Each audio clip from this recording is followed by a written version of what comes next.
Today we are going to be talking about the Pelosi Act, which doesn't actually it doesn't mean Nancy Pelosi. It actually is an acronym which stands for Preventing Elected Leaders from Owning Securities and Investments Acts.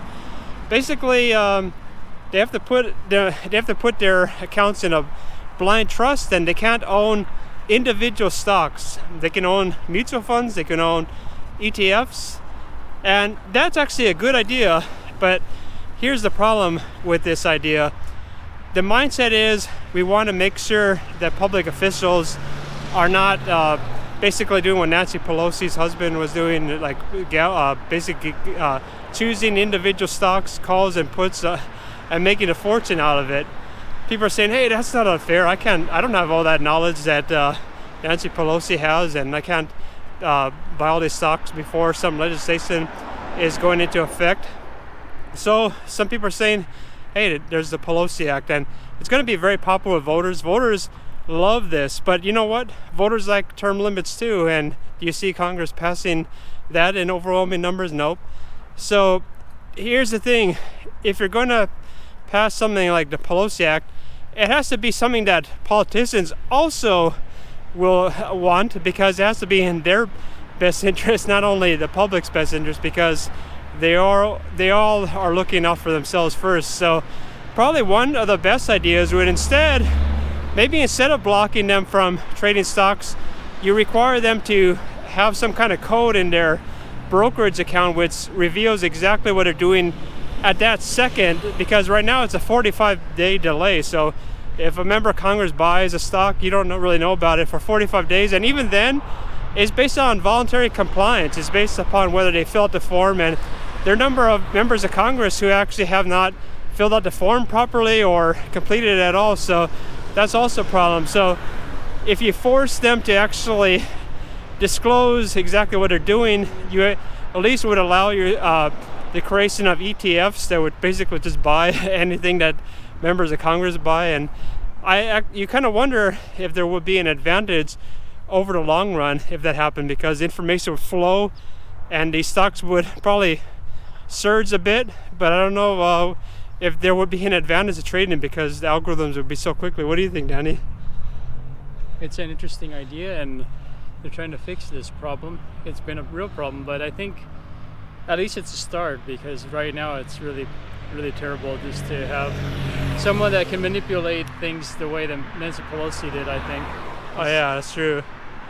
Well, the other idea some people have is like Glenn Reynolds on Instant Pot. He said members of Congress should basically just face a 90% tax rate for anything above the typical rate for the S&P for that year. So if the S&P went up 10% and they made 30%, well, that extra amount should just be taxed at 90%, as there are no real advantage for them to be trading based upon inside information. It just would be assumed that that's inside information. But then again, it goes back to the topic. They're not going to do something like that hurts themselves. That's just not going to happen. Yeah, great, sounds great, especially on the internet. Oh, they should do that. Well, it's not going to happen. They are not likely to do something like that because it would be against their interests. Now, almost got hit. I thought I almost stepped on a snake for a second. But anyway, one thing that you have to think about it when it comes down to legislation is that even if they say they're going to support something like the Pelosi Act, they usually have ways of, in the shadows, either weakening it or just not dropping it just before a vote. So I actually don't think that this will necessarily pass.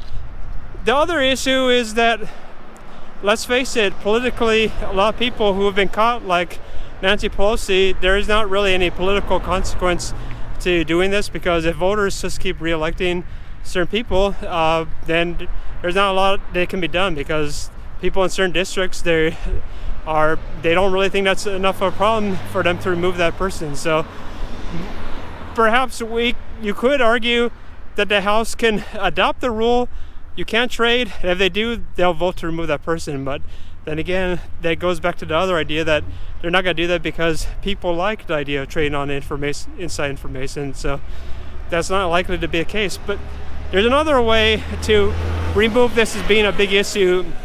If Congress stops meddling so much in the economy, then the things that they do will not be that important in terms of stocks.